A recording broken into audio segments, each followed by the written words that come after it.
Geen probleem. Oh.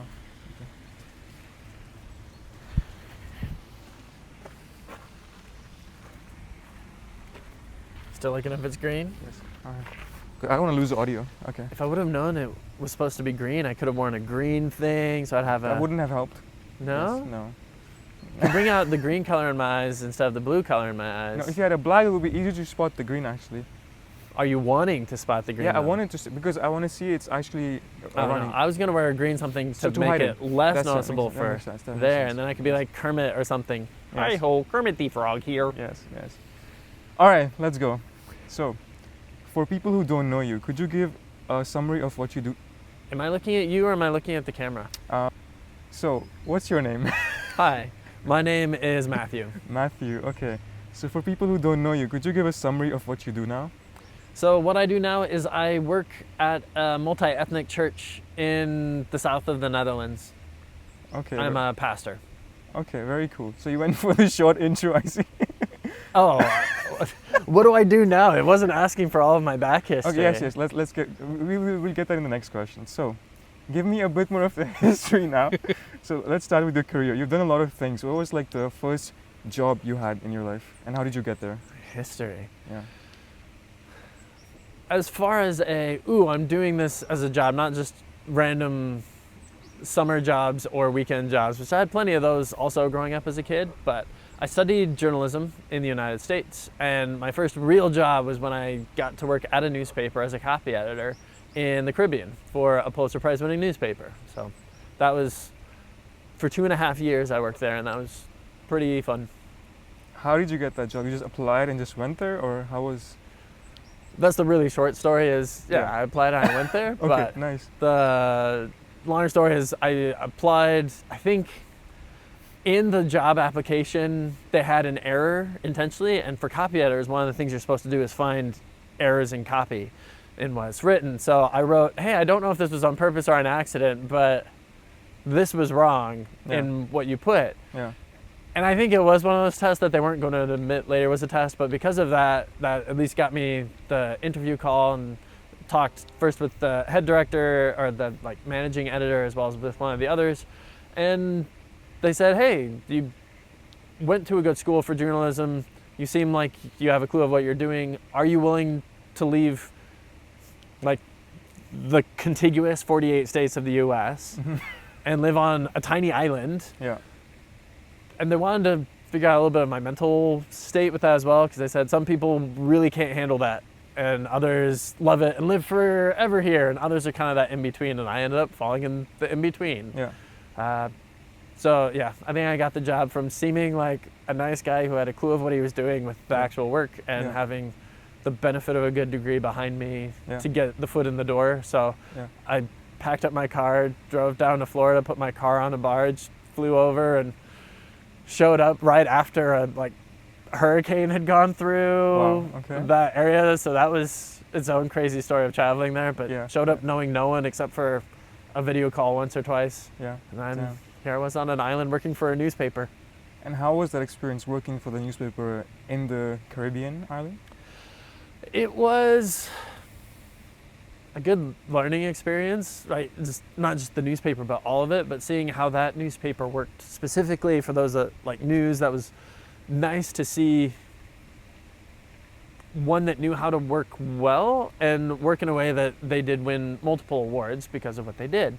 But it was also an interesting island to be on because there were so many different things for newspapers to deal with. There was corruption, there was negligence, there was crime, there was all this stuff. It was sort of a pick which thing you want to focus on now because there's a lot of issues. Yeah. And as a copy editor, I wasn't there to go find those and report on them, but when reporters came with it, we were supposed to make it look good and make sense all throughout and do things.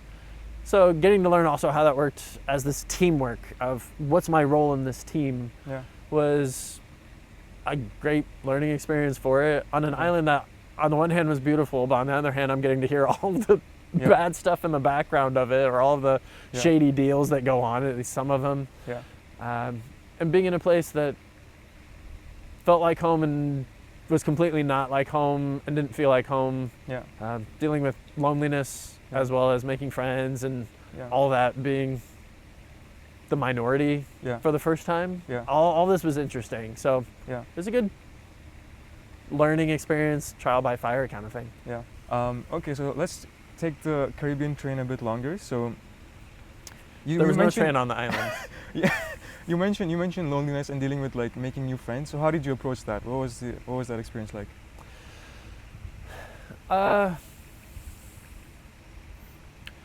Knowing what I valued was a big part of it. To explain a bit of why there was some of that loneliness was, on the one hand, there were people who were from off island like me that were transplants. At least I referred to us as, we're the transplants. And in some ways, they came from a culture that was more like mine, but then a lot of them were there so that they could party, get marijuana, and get lots of other things that were then not what my values or target was. So in some ways, it's like, I'm more like you, but in other ways, I'm really not like you. And on the flip side, there are the people who are from the island that were born there. That was sort of their terms, like I was born here.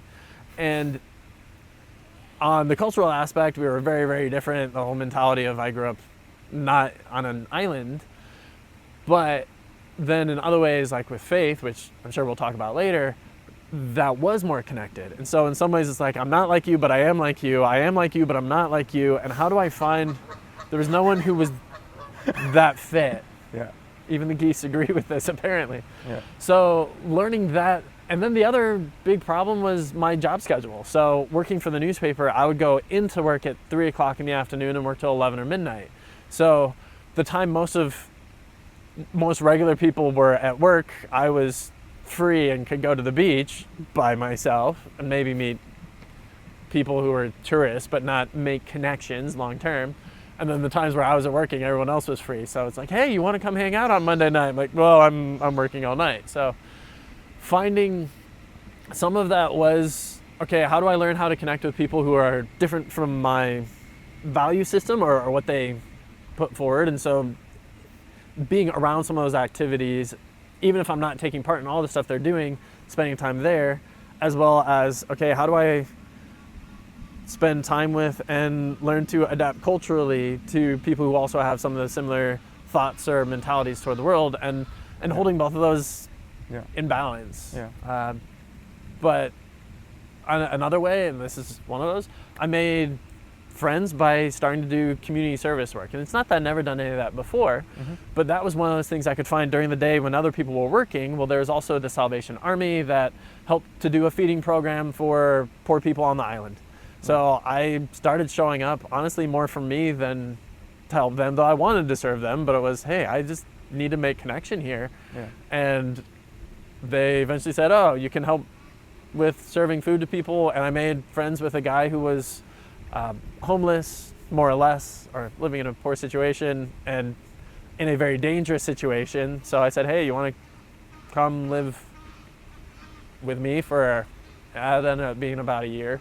And even though our work schedules were different, so again, we didn't see each other all the time, but having someone in my house was helpful there too, to build friendships and have people around. So it's not just, I spend 8 hours of my day seeing no one, talking to no one, at least having that less. So some of those were by finding ways to serve others than just, how can I only fulfill this for myself? Well, maybe I'll find fulfillment in also finding how I can be a benefit to other people, as well as how do I learn what it's like to be other people and see their lives, even if I don't do everything that they do. So those were some of the ways I dealt with making friends in a space that was very different from what I grew up with. No, I can relate to that. Interesting. Like talking about the ups and downs of, like you said, people. What do you think about Christianity in general? What's the positive that it's given you, your religion? And we can get into some negatives if you feel there are any. So let's go. Yeah. Positives of Christianity just in general. For you. For me, personally. Yes. I was very fearful as a child in lots of different ways, and being able to be more secure in who I am, I believe Christianity, not just as a sort of mentality or religion, but as a very personal interaction of me with God, right? Because I believe there's a God, and I believe that I can actually interact with that God. Getting to have that sort of relationship for me has helped me become more secure in who I am as an individual. It's also helped me not be as afraid, and maybe in a strange sense, not as perfectionistic. As a kid, I always wanted to do everything perfect and right, and actually having a relationship with God has not made me more and more sort of holier than thou. Sometimes people assume that's what it's going to do to you. Yeah, I want to be holy like God is holy, but that's helped me have more grace for myself and for others, I think. It's given me the example in Jesus of how to live a life that I respect. And that's been a valuable thing, to have good examples that support you in those examples, I think are good for everyone. Yeah. Right? There can be something bad with hero worship in some of the ways that happens, maybe especially in American culture. Yeah. But to have a good example and a good, healthy view of what you can be or can do, Yeah. I think is great for individuals. Yeah. It's amazing that the bell started playing at the same time. And it's okay, cool. Do you need me to re-say all of that because of No, the bells I'm in the kidding. background? No. Or It was this beautiful music just a to it? coincidence of, like you're talking about the positives of Christianity, and you got the church bells at the There's same church time. bells. It's very, yeah. We did not plan this. Okay. Okay. So for the negatives, do you feel like there's any like downsides that you chose like this path in life as to any other alternative?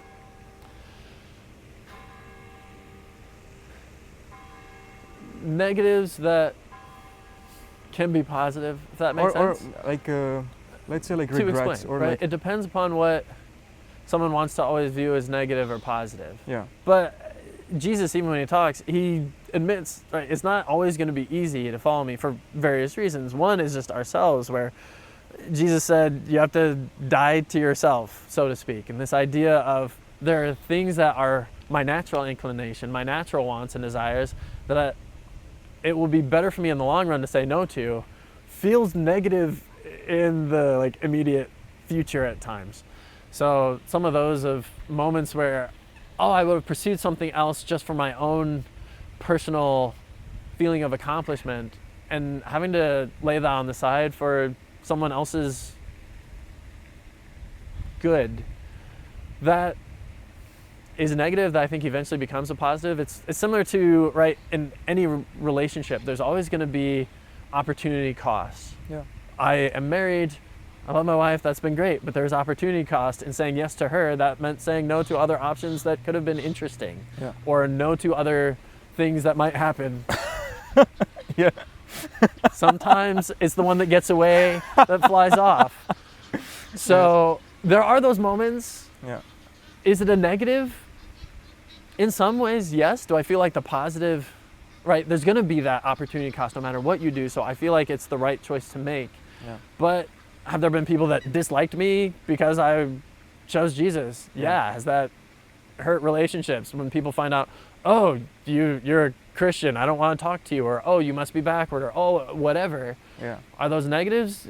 Yeah, in a sense. Like to be persecuted for your faith is a negative. Yeah. But even in that, Jesus says, hey, you're blessed if you have that, because even all these old prophets, that's how they were treated. Yeah. So. Interesting. Yeah. Yeah. No, I see that. But how do you have such like, let's say, a strong faith then? Have you ever questioned it? Certainly. Okay. I was even slow to accepting it in the first place. And that's, short or long story. I grew up in a family where... Let's go long. Long story. Yeah. So I did grow up in a family where they were Christians that would take me to a type of church. So there was that in the background. I was raised with some of those values. But my parents were also very good at saying, you have to make this decision for yourself. Just because you're born into this family doesn't make you that. And they were willing to give us the space to grapple with that. And I was someone who, at least as a child, was seen as very in my own head. And I would think deeply about things and question and ponder. And do I believe this? Do I believe that I believe this? How do I know that I believe what I believe even? Some of these philosophical questions that I got to college and people started asking me, I'm like, yeah, I thought about that a while ago. Like, can we even know anything is true? All of those were things that I dealt with. So it took me some time until I was 15, and for some others it'd say, well, 15 was young, but in the group I was in, I was the holdout. That it took me until 15-year-old to make that kind of a decision. But even after that point, it's not like I've ever wondered, wait, is this true? Does this work? And even working as a pastor, there are those moments where I'll at least ask that question of myself. And there's sometimes how deeply you let a doubt keep going. Yeah. If that makes sense, right? Like some people freak out. They're like, oh, I just had this thought and there's this doubt. And what does that say about me because I had this moment of doubting something? Yeah. And for me, a thought can come and that's fine. And it can even be entertained for a few minutes, but then you can choose, how far am I going to go with this? Yeah. And will I remind myself of what's happened in the past? So I have a question. So Yeah. you said you had these different thoughts, right, of like questioning even when you were young. So like, then what exactly made you stay and not drop the religion, right? What was the deciding factors, or Like after that, I made a decision. I think I personally am someone who values commitment and a long-term walking in the same direction. Yeah. Maybe that's also why I've been someone who I trained to run a marathon and those sorts of things, is endurance in something, right? Not just saying yes and then the next moment changing my mind, but okay, valuing something and going for it. So some of that is maybe intrinsic or my personal, that I know what I've said yes to, and when I said yes to it, I said I want this to be yes for my life. So there's a bit of that just willpower on the inside for it. Yeah. But I've also done research, and it's okay, if I have this question, I don't know what to do with it, let's talk to other people, see what their takes are. Yeah. Do I believe that or not? Just because someone says it's a good argument doesn't mean I'll always accept it as a good argument. Yeah. But there's also the lives of other people, and I brought up a little bit about good examples, and having people who are good examples can be valuable. I've seen people who I respect mentally, emotionally, practically in how they live their life, and spiritually how they are, and to sometimes hear them say or see the outcomes of their life and go, I want that, and I know that they also walk through doubts, but they've continued, gives me good reason to say I want to keep going in that path. And hold some things in that balance of, I may just not know the answer yet. That doesn't mean that it's not true, or I may not see how it all works, but let's keep walking on this path, because some things take a while before you actually see the outcome of it. And that delayed gratification is not always our generation's best trait, but one that maybe was raised into me by my parents and things, but also something that I think is valuable, of holding out to the end instead of giving up right before you might have seen something good happen. Yeah. So you would say there's still like some, let's say, doubt, and you're like, let's say when you are very, very old, and something really convinces you that no, like Christianity is not true, in that scenario, would you say the life you've lived so far, would there still be no regrets? Or would you say like, oh, I should have done something differently? Or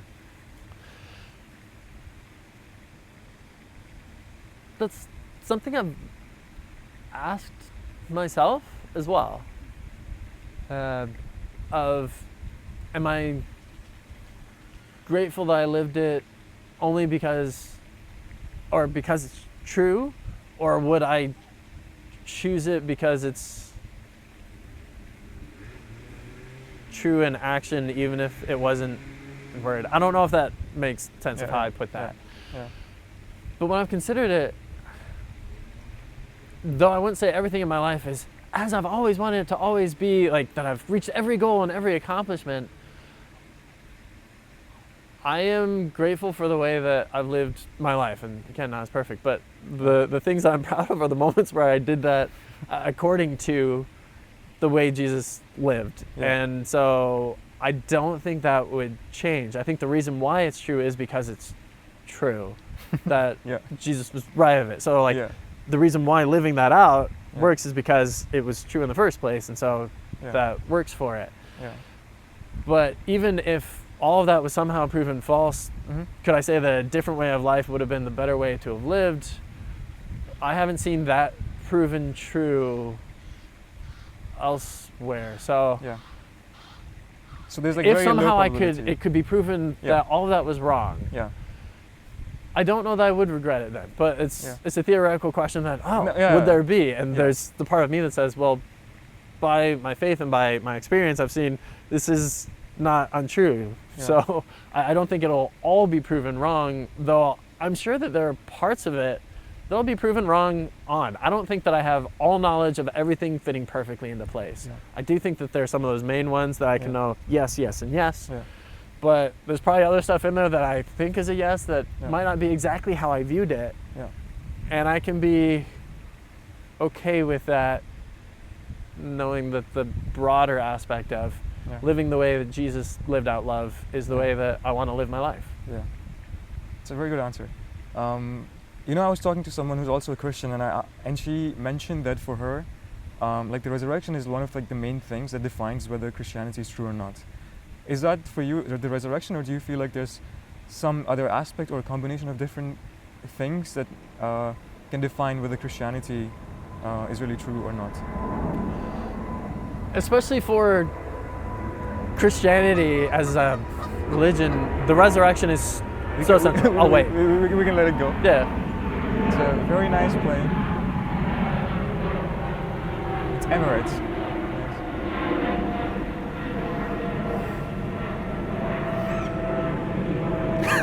I mean, it's sort of interesting. When I'm talking about positives of Christianity, bells start ringing.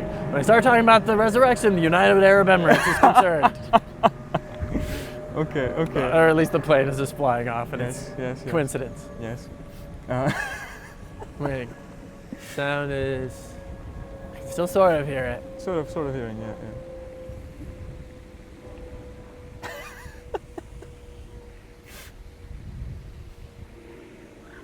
I think it should be good to pick up the audio, no? Yeah. For Christianity, Yeah. the resurrection of Jesus is not the only thing that makes it true. Yeah. But without the resurrection of Jesus, Yeah. you're missing it. Yeah. Like it Yeah. does. Even in the Bible, there's a guy who wrote something pretty much says that. Like Okay. if there is no resurrection, Yeah. then we're to be the most pitied of all people. Like Yeah, the yeah. resurrection of Jesus is so central to it, Yeah. and what makes a big difference between Christianity and some of the other religions. Yeah. Interesting. I don't know enough about. I've not read the Bible, so I don't know enough to question it. But still, there's a lot of people I respect, like Sam Harris or other people, that say the resurrection never happened, etc. Right? So what do you say to that? What's your defense? Like, oh no, it happened, and this is why it happened. For one, I get why people just assume. I haven't seen lots of other people resurrected, so Yeah. why would I assume that happened? Yeah. I get that concern, question, all of it. Yeah. That doesn't mean that there's no good reasoning toward believing that there's a resurrection. And there's all these different apologetics that they would say, right, which is argumentation for a point or discussion for a point, that give reason to think it's not crazy to believe that there would be. Some of that is based upon whether you believe that there's a supernatural power in the first place, right? If there's a God. Yeah. If there's a God that has created this world to start with, why could someone not be raised back from the dead? Yeah. There's that in and of itself, but just the story of how that narrative works, seeing how the lives of the people after it, there's a lot of it that would probably take too long to get into. But I think there are reasons for people saying, if you believe a resurrection is even possible, right? If we just start at that, where there is a supernatural ability for... So you're saying like life. that's the assumption being made, that if you believe that something like this could happen? For people who are not seeing it physically happen, right? Yeah. But if you believe that there even could be the possibility it could happen, Yeah. Even me. then there can be things to as consider. Someone who does not believe in God, like even I can believe that maybe the resurrection, but theoretically, yeah, sure, can happen. But then how do you personally believe that it did happen? You know? Right. Yeah. Well, how did it happen, or how Like do I believe? why do you believe that it's true? How did it happen that I believe it? A bit of a very U-turn phrasing. Sorry for that. Yeah. Sure. part of that I would say is that relationship, Yeah. right? I feel like I interact, I communicate with a Jesus who has risen from the dead. So Yeah. that personal interaction, personal being really tough to say because I don't have Jesus in a body standing right next to me right now, Yeah, right? yeah. But that sort of interaction in a spiritual sense is one of those, though looking at the gospel accounts. So in the Bible, you have some of those. And then you have some historical sources that at least reference the fact that there are people who believed Yeah. this happened. So Yeah. even though we don't have 5,000 sources of Roman and Jewish historians saying, oh, we all saw Jesus rise from the dead, Yeah. within a generation of that supposedly happening, Mhm. there are accounts written by people who, some say they were eyewitnesses, others that spoke with eyewitnesses. You have historians that say there's this group that believes this and this is how it's changing their lives. You have the outcomes of the lives of people who said that they were eyewitnesses, Mhm. that they said, hey, we saw this, and we can see somewhat historically what they did, what they wrote, how they acted after that, Yeah. and the change that happened made it seem like they really believed it. If they didn't believe it, it would be very strange behavior to Yeah. act like they Yeah. did. Yeah. So some of those things give that kind of evidence, which is separate from the sort of personal, emotional evidence, if someone to say it, of like Yeah. how I've experienced for me to believe that it's true. Yeah.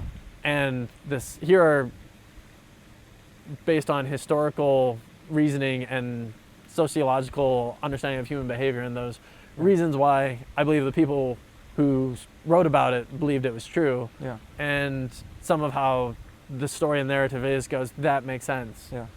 Would you, from a scientific perspective, do you think the evidence that we have, it's enough to believe that it did happen, resurrection did happen, given that the person does not have a personal relationship with God yet, let's say? Is it possible to believe? Yes. Is it Is it enough so as from concrete that everyone would have to believe it? Yeah. There's almost nothing that's so concrete for people to have to believe, right? Yeah, Like yeah.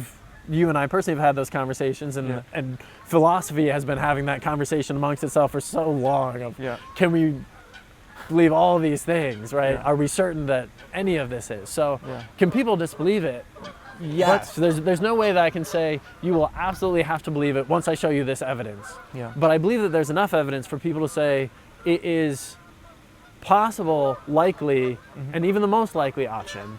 And truly believe it. I do think that that can be there, but I also get why there might be voices that would say, no, I don't agree with that. No, you're wrong. Yeah. Yeah. Because that's going to be true of Yeah. anything. Yeah, I agree there's always a probability, but let's say, I don't know, with some kind of, let's say, like poison, if I give poison to 10 people and they all die, it's very likely that if I give the poison to the 11th person, they will also die, Yep. you know? So, looking at from evidence, you know, what you're seeing, but do you think there's enough evidence of that, like this kind of evidence, you know, for someone who does not have a relationship with God?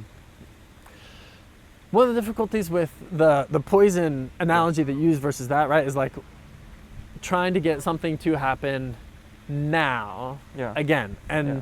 so if Jesus were living now and died now, Mhm. do I believe that he could resurrect from the dead now and we could do that as a repeatable experiment? Yes, Mhm. but history is not truly a repeatable experiment when we talk about that way, right? Like, Yeah. how do I prove that Julius Caesar was Caesar? It's not like I can bring along 10 people that are Julius Caesar and then Yeah. the 11th one will be Julius Yeah, Caesar, yeah. right? So But what I'm saying is, like, history is not very reliable. You know, maybe there's a lot of problems with that. So I personally, I don't feel like history is like enough of a foundation to believe in the resurrection, right? But do you think history is enough without the relationship with God, or there are people who have come to believe that way. I know that there are. So Yeah. yes, it is possible, yeah, but there are people who have seen the same evidence and said no to it. So yeah, I wouldn't say it's that an intelligent person yeah, would look at the evidence and have to agree. yeah, But Okay. I think an intelligent person could look at the evidence and believe that it's founded in reason and well-based evidence to say yes to it. interesting. Okay, and for you, you would say it's a combination of historical evidence and the relationship with God, right? Yeah, both of those things, some of the present stuff that I see as outcomes of that belief, because sometimes the way that you test something is by seeing if if it's true, then I would expect X, Y, and Z to happen. That does follow somewhat scientific experimentation. Yeah. And seeing human behavior and how that works fits in line with what I see Christianity talking about human nature. What I see in some of those things where I go, oh, the outcomes do. So as you said, I do believe it's a combination of those things that gives me that sort of basis for why there is multiple things that play into that. Do you have some theory or like some ideas why some people have this like naturally like a inclination to like have a relationship with God, but other people not at all? So why do you think? I'm sure you've seen like a lot of people in the church, right? So do you think there's some like something that like determines what the difference is between those people? It's hard to say. Yeah. Because I've seen tons of people with very different approaches toward it, even though they believe more or less the same thing about it, right? So I have friends that are very scientific that have come to faith in that. And I know ones who, being certain what 2 + 2 is, would be tough for them. And everything in between. There are people who are more artistic that have been drawn to the beauty. There's so many difference in the people who do believe that I can't say, oh, this is the one string of they're always this type of personality, because I know all types of personalities. Or, oh, they come from this background, because it's been people from widely different backgrounds, widely different upbringings. So I can't say it from a sociological perspective that, oh, if you do X, Y, and Z, or if they already have X, Y, and Z at birth, this is probably why they will then feel like they have that experience. That's one of those that I have to chalk up to somehow how God works in people. Fair. Okay. So what's your take on other religions? Let's pick up some of the big ones like Hinduism or Islam. My take on them is they're religions. No, but like, right. Have you ever considered why not be a Hindu or a Muslim compared to a Christian? I've studied some comparative religions, like comparative religions as a course of, oh, here are some of what those are and what they are. And there are some points of connection and overlap and similarities that are there, which I can respect and honor. There are important differences that cause that problem. And when we talked about Jesus and the resurrection, right, that's a major one. Who is Jesus, and did Jesus rise from the dead is a big difference between Christianity and Islam. Even though Islam would say that they respect Jesus, it's not to the same level or as the same thing as Christians would. And traditional Islam will not say that Jesus died on the cross and then rose from the dead, which Christianity does. And since I believe those things are true, that is one of the things that makes a big difference for me. Hinduism has other things where I know some of those differences and go, I don't believe that part of it. I do believe this, that Jesus. So Jesus and the resurrection being that linchpin for me with Christianity, and seeing the example of how Jesus lived versus for me in multiple other types of religious settings, both sort of ancient ones and more modern ones. I would rather live the example of Jesus than the example of, for example, like a Muhammad or more recent religious figures. So Jesus makes that huge difference for me. So can I respect some of those mentalities or see, there are things where there are similarities and we can at least talk on some similar standing because of it. I have a really good friend that's Muslim. I have friends that are from lots of different religions actually. Or have had friends throughout the years where we had these conversations and can have a good civil conversation. But for me, it's clearly following Jesus, and I'm certain of that for myself, and not these other ones going, oh, well, I believe in something religious, but maybe it's this other thing. Like, no, it's for me really clear with Jesus. Interesting. And do you think you got most of that just from reading the Bible? Like what's really clear what Jesus is and why you're so like committed to that? Just from, a lot from. I've read the Bible a lot. Yes, every week, every day. Yes. A lot. Yes, Stick with that. Yeah. And intentionally read it in ways of looking for that. And the more I've read it and the more I've considered the example of Jesus, the more I've become impressed by him. Mm-hmm. But also seeing the examples of other people and hearing stories of other people and how they lived out their lives, wanting to be faithful to the Jesus way, so to speak, Mm-hmm. that's made a big impact on me, and seeing, oh, how do other people do this? Mm-hmm. So I would say there are lots of influences, but the Yeah. Bible has been probably the strongest, most consistent one. Yeah. Yes. Okay. Interesting. I think let's move on from religion because we're talking about it Yeah. a good amount. What do you think about living forever? There actually might be some connection between Christianity. There is some connection to it, yeah. It's an interesting idea. It depends Okay, in some ways how we view living Do you want to live forever? Or by forever, I mean, let's say, theoretically as long and as healthy as possible. as long as healthy as possible. Yes, ideally, yes. So if we're just saying in this body, on this earth, in this way, Yeah. sure, I'm not seeking to die young, Okay. so to speak. Yeah. But at the same time, I've reconciled with that, and that was when I was dating the woman who became my wife and talked about, maybe I'll get killed off early because of things, because I've seen how Christians who are really honest about their faith, and I like traveling around the world, I might find myself in a situation where I would be killed for my faith, and I would be okay with that. Mhm. So, and there's accidents that happen all the time. People die for all sorts of reasons. So though I'm okay with dying young, and there are people who have lived a fuller life in a shorter amount of time than those who made sure that they lived as long as they could. Mhm. So I don't just want to live long for the sake of, just to say I lived long. No, But I really to mean, have a full life, to have a full life, I'm and looking forward to that aspect of it, and Yeah. would love to. Yeah. And from the religious aspect, at least for a short moment, I do believe that there will be continued sort of consciousness Okay. and a physical body afterward, and that somewhat comes from Jesus in the first place, where Christians would say Jesus resurrected from the dead with a physical body that will now not die and will live forever. Yeah. And he was sort of the first one that we expect that'll happen too. So I think I will live forever Yeah. in a body that is somehow made new and different, but will still be a body, I suppose. And there's things I don't fully understand of how it will work, but I'm Do you hopeful mean toward it. after death on this planet, let's say, but living forever, or? Yes. Okay. So interesting. that death itself, like physical death Mhm. of this body, will Mhm. not be the end. Yeah. How certain are you in that belief? I don't know how to put a percentage to it, Okay. Interesting. Yeah. but I feel pretty certain. But Okay. at the same time, I'm not exactly sure exactly what that will look like. Yeah. So if you're giving me a test, yes, no, yes, definitely, check, easily. Yeah. If it's, but what will that then do? Mhm.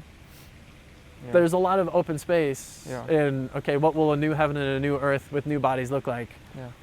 I'm not sure. And so that's one of those where I'm totally open to be proven wrong in my concept of what life after this would be. Mhm.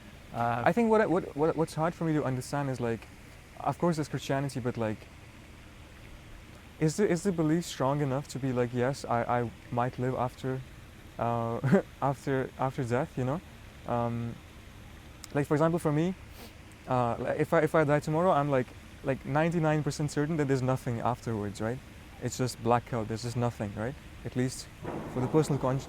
I don't know if there's bombs going on in Netherlands today or what's going on, but yes. You know, so so we run away. No, but I'm not afraid. So. yes. So yeah, like, why are you at that very high? Because you said you're very certain, but it's very hard for me to get that. Like, isn't like the consequence so high? You know, like it's life or death, like literally. You know, afterwards. You know what I'm saying? Yeah, but if you're gonna die anyway, Yeah. and that's where some of that is. If It's I'm like wrong, the I'm past dead. wager thing. Like, if you're gonna die anyway, might as well believe it because you might get the. It's not necessarily for that purpose. Yeah. But since I'm not required to try to kill myself, right, to commit suicide, Yeah. to get that outcome. Yeah. Um, But I have a question. that Let's makes it a say different sort of scenario. if- But to believe that there's that this picture of death and new life is there, we have that with like, right, a seed falls to the ground, and in a sense it dies, but then it brings this new life that's somehow the same and somehow different. Yeah. There's enough in this world that I don't think it's even crazy to believe that there's something after death, Yeah. including near-death experiences. People are like, people who died and came back to life and like were Yeah. resuscitated after a few minutes, and Yeah. what did that look like and what were their experiences. Yeah. Though I don't trust all of, I can't then say, ooh, just because they said that, I will believe everything that they said is going to be how I will experience it. Yeah. There's enough where certainly plenty of people think there's something more than just I die and there's absolutely nothing that happens Yeah. as far as my consciousness is concerned afterward. Okay. I'll give you a scenario. Let's say you're me. You have two choices, two paths in front But of I'm you, a right? good-looking guy. Yes. The first one is, okay, I'll believe in God, and there's a nice bonus of maybe living forever afterwards, right? And the second one is, oh, I'll try to like work on longevity, etc. And extend the current lifespan on this planet, right? And then I'll give all of my time to the second one, right? If I really believe that there is no God and then there's nothing afterwards, right? Then you cannot do both, I think. You have to choose one or the other in a sense, right? Like, then how do you make that decision,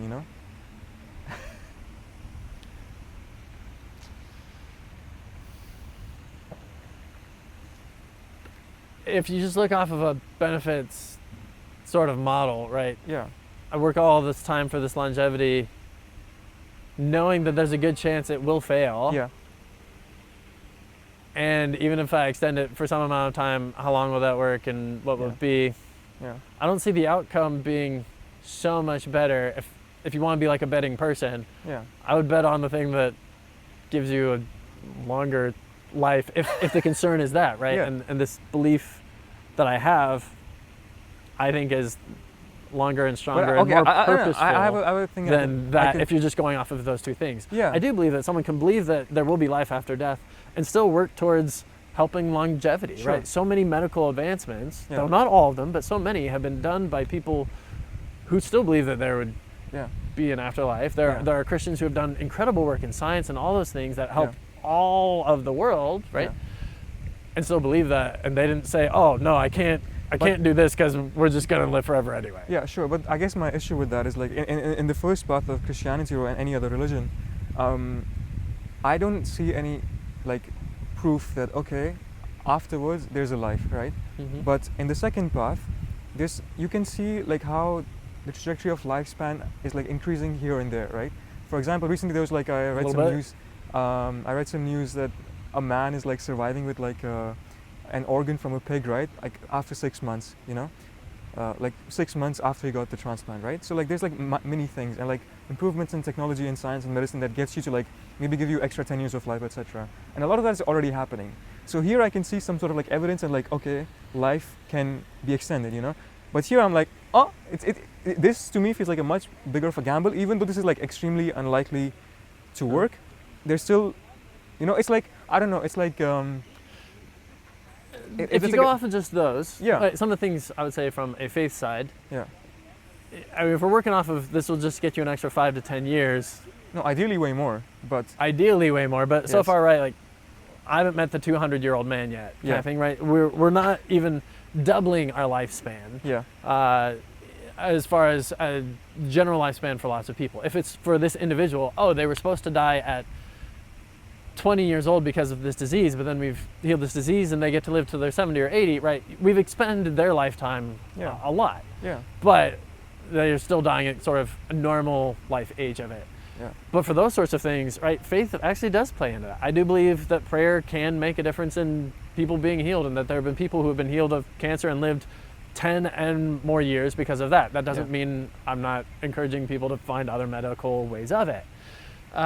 And just the lifestyle things, right? Like being a person who has gratitude instead of a complaining person seems to help you have better quality of life and live longer in general. yeah, So some of those things I think Christianity teaches of, hey, following this example of Jesus, if it doesn't get you killed as a martyr, might make you live longer. yeah, I mean, that does too in some ways that maybe do as much as pills that people take, that they're trying to use those to get them to live longer. So,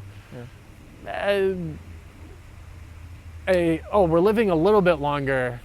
Mm-hmm. Oh, the average life expectancy is now 2, 3, 5 years longer than it was at a Yeah. certain time, or 20 years longer, Yeah. is still pretty short compared to live forever, Yeah. right? Of course, yeah. Interesting. But with either of those, right? Whether I live on this earth in this body, could have that kind of longevity, like the one you're saying, ooh, if we go towards that, Yeah. just to live Mhm. for the sake of living wouldn't be as fun as having purpose. Mhm. Which, in whatever way I would live longer, if I live to be 300 on this earth, I still would want to be someone who gets to live feeling like I have purpose, feeling like I can use my creativity to do something, Yeah. and in relationship with other people, not Yeah. more isolated, but more involved. Yeah. Okay. Interesting.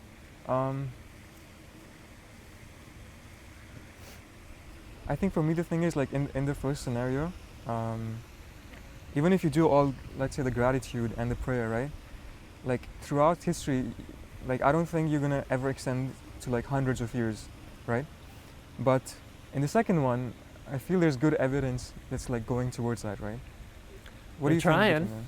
Yeah, yeah. What did you say? They're trying. Yes. There's But- good evidence towards that. When will that happen? Yeah. Will it be in our lifetimes? Perhaps. Yeah, Or perhaps not. yeah, And even if it is, though we all want that, how will we do it? yeah. I'm not saying people shouldn't pursue it per se. Like, I'm not trying to stand on that, but you started a bit with a false dichotomy of you can only pursue one or the other anyway. Yeah. Okay, interesting. Yeah. But the thing is, like, if I'm really old and I really believe in Christianity, maybe I'll just choose to like die and go to heaven instead of take this like new drug, which will maybe make me suffer for a few more months, but might give me extra 10 years of life. Yeah, maybe. You know. But I think it has a big like deciding factor in those situations. No. I mean, there can be moments where people try to fight on living Yeah. in this setting versus saying, I don't have to make that fight because something better, something good is coming after this for me. Yeah. Yeah, that can happen. Mhm. But at least for me, for right now, Mhm. because I have that faith Mhm. or a hope for the future, doesn't mean I don't do things now or try to get rid of now. It actually makes me want to live my life really fully right now Yeah. in light of it. Yeah.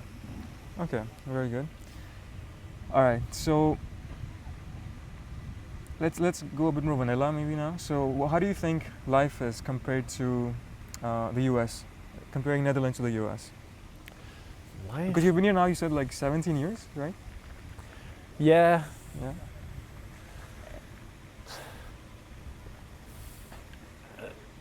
One of the difficulties will be I've lived here for 17 years. My remembrances of the US, though I've gone back to visit, what life is like there are based on before 2008 and in some ways before 2005 because of when I was living in the Caribbean being slightly different from where I grew up. Mm-hmm. So I remember an America of like 20 years ago, Mm-hmm. which might not be what America is now. Mm-hmm. Anyway, Mm-hmm. a short answer was something based on talking with a friend yesterday that he brought up medical care here and how that worked. Yeah. And I said, yeah, with medical care and education, I think in general, the Netherlands has a higher level for kind of everybody in that. Like the general thing will probably be better mean average. Mm-hmm. And the US has the best possible options. Yeah. Or will have better options, but that doesn't mean everybody's able to reach them Yeah. or have access to it. Yeah. And I think that's true with food options, like healthy foods. You probably have more of those in the Netherlands. Mm-hmm. Not or like the average grocery store per se, although average grocery stores in the US are so much bigger and have so many more products in total, which is something I actually kind of miss. I like more choice versus less choice. And that's a thing maybe in general for Americans versus Dutch people, which can be different on the individual level, but Americans have this, let's try to see things from a different perspective. Let's do things in a new way. Let's change this. Let's have more possibilities. Oh, I like this. I like that. What if I shove these two things together? Let's do all that. And there's a value that's put on more of that. Whereas in the Netherlands, like, hey, make life good and just be content with that. And it's not that we don't try new things, but don't try too much. So you've had a very nice family for a very long time. So do you have any advice for other people, like family or relationship advice? Family or relationship advice? I don't know how to keep that short. But some of it is making good choices to start off with. Yeah. And maybe let's just go with that. For most relationships, it will be easier if you set a really good foundation Yeah. to then keep building on that one. If you start on the wrong foot, doesn't mean you can't have that restored or redeemed. My parents would be ones who said the way that they started their relationship, they did it all wrong for years and only started working on it, and they were able to make a good relationship. They're now going to be celebrating their 50th anniversary. They're a marriage that, what I see of their marriage is some of where I went, okay, I can learn from those lessons and put them in my relationship. And that's been, for the most part, good, though they're not perfect people. Yeah. So you can turn things around in a relationship, but it's so much easier and will save you a lot of stress and heartache if you start off well. And to start off well is then so many things that I don't know that we have time to talk about all of that. But for at least my relationship, the three words that I had kind of like, oh, okay, I want these to be the basis of our relationship was trust, gratitude, and generosity. Okay. So I wanted to be someone who could trust my wife and that she could trust me, and that we would have our actions based from trust instead of distrust, which causes so much breakdown. Gratitude for each other instead of complaining about things, to look for and intentionally talk about the things that I'm glad for with her, but then also that we as a couple would be the people that try to find the good around us and be grateful for that. And generosity both to the other person, that it's not just seeking my own self-interest. And then as a couple that we would be generous to other people. I wanted others to look at us and go, man, they're those three things. So that's my advice, is start well and be based on solid things like trust, gratitude, and generosity. Okay, thank you very much for that beautiful answer. Okay, what's one thing a lot more people should know or do in their life other than becoming a Christian? Right, I mean, there'd be some of those. I think in general, a great skill to have is learning to see from other people's perspectives. That doesn't mean you have to eventually agree with that perspective, right? It's not saying everyone is right all the time, but being able to realize the person I'm talking to is different than me. And why is that can be really helpful in so many ways. So I've found it really fun learning about different personality theories and how that impacts us, different generational theories and how that impacts us, different cultural theories and how that impacts us, so that I'm less frustrated sometimes with other people when they think or act so differently.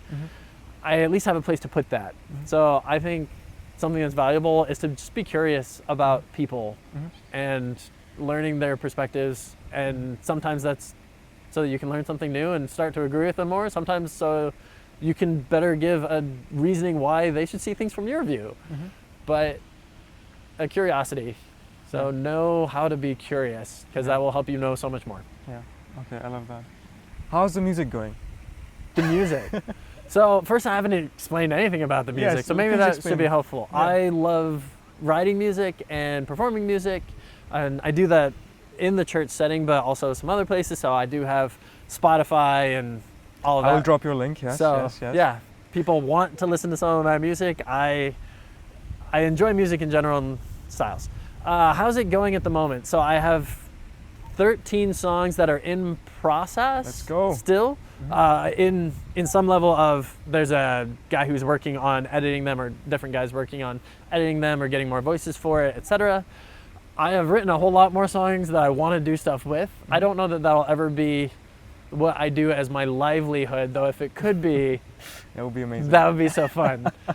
There's so much more, because I love getting to express myself through music, but I love being able to convey a message through music, and I just enjoy listening to music. That's something that I'll have going on in the background while I work, and that not only my songs. That's I enjoy, and I'm curious about the creativity of others. Kind of wish AI wasn't going to be trying to yes. break in on that. But yeah, the music is in process. It's not the first and foremost thing that I have going on, but it's something that I think I'll always try to keep there because, as I said, with the Live Forever part, right? If I'm gonna do that, I want to be able to be creative as part of that. I want to be contributing something. Yeah, yeah. Okay. And music is one of those ways I love doing it. Yeah. Amazing. Following up on this last question, how's the acting going? So the acting is another one of those things I enjoy being How on a many stage. careers are you doing, man? Okay. Go Well, on. this one, the music I'm actively pursuing. Yeah. The acting I am musically pursuing. Yes. Is not going to as much. I was acting in a TV pilot that a guy is working on that has kept being pushed out a little longer. So we'll see when that actually comes out. And if that gets picked up, maybe I'd do more with it. That would be great. Yeah. But that's one I felt to be harder to do as much in the Netherlands for, honestly. Because with music, so many people here listen to English spoken music, but especially for theater, most of the theater stuff that they'll have will still be Dutch language versus English language. Though, yes, they'll watch English spoken movies, but they're not making English spoken movies in the Netherlands as much. Yeah. So maybe sometime if I ever went back to the US or if I moved to the UK or Australia or anywhere else where Nigeria, where English is one of the main languages or like the first languages that they're creating things in, I would pursue that more because I do love stories, telling stories, being part of stories. Yeah. Okay, very cool. Final question. What's one I would like to win $1 million, yes. What's one book you would recommend to people? Of course, Bible is one of them. Is there any other book you think you would recommend to people? Ooh.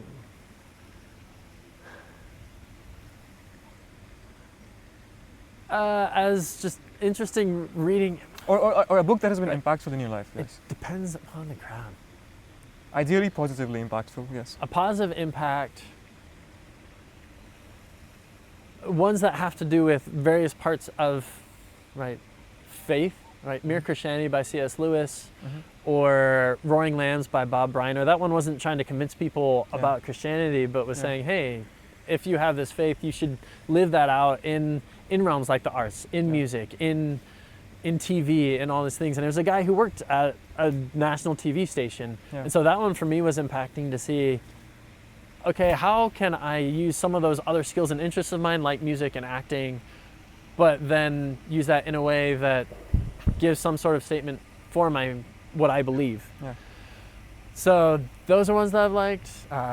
If it's just on random novels, I liked So Brave, Young and Handsome by Leif Enger. Okay.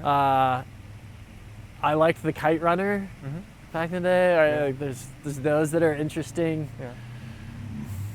Okay, now I have another question. What's your favorite movie? Favorite movie? Okay, one of the favorite movies. There are too many. I can imagine. Yeah. These are hard questions, man. It's hard to know what's the best thing to give an answer toward. No, don't think about what the answer should be, but like what's been like really fun or interesting, impactful, whatever you want to say for you. Right, fun or interesting. The one I watched probably the most as a kid was The Merry Adventures of Robin Hood with Errol Flynn. It's like a 1930s, 1940s movie, I think. Wow. That they recolored, but that was always fun. I loved the character Robin Hood in that one. Yeah. I like the movie Signs, M. Night Shyamalan one, because of what it says about faith. Yeah. I like the movie Field of Dreams, which is like a baseball United States movie, but that was one. The original Star Wars trilogy, 4, 5, and 6. Yes, be specific. Is this yes. great? I like the redemptive arc in that one. Those were good. Yeah. There's I love stories, and so there's so many different types of ones that I've found interesting. Yeah.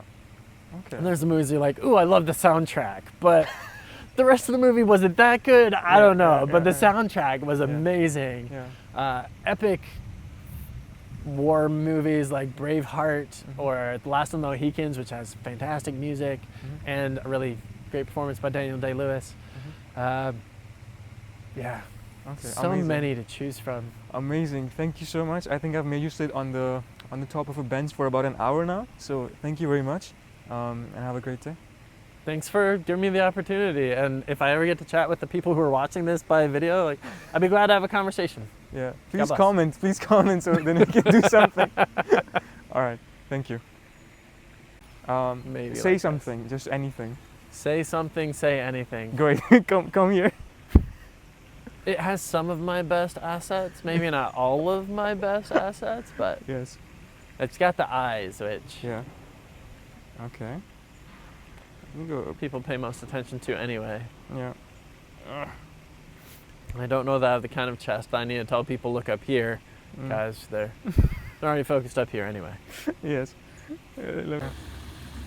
Yeah, I don't know if I might be able to find it if I tried.